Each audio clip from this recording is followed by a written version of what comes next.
yadlayan kollarım bağlap Karışa sen ayım diyen sözlerim Men sana karadım karan yerlerim Kalıp dur uzakta nerede sen nerede Men sana karadım karan yerlerim Kalıp dur uzakta nerede sen nerede Kalıp dur uzakta nerede sen nerede Karışsın azizim menem gelerim Yürem yollarıma güller düzerim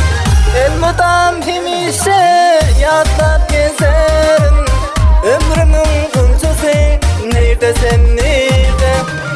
Elmudam hemişe yadlap gezerim Ömrümün kuncusu nerede sen nerede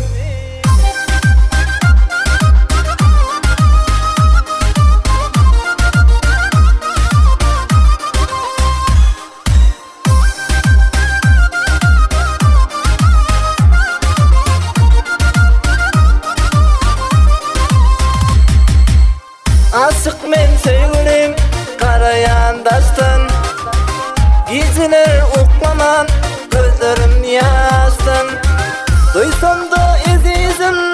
senin pek sevgini Aramız uzakta nerede sen nerede Duysam da azizim senin pek sevgini Aramız uzakta nerede sen nerede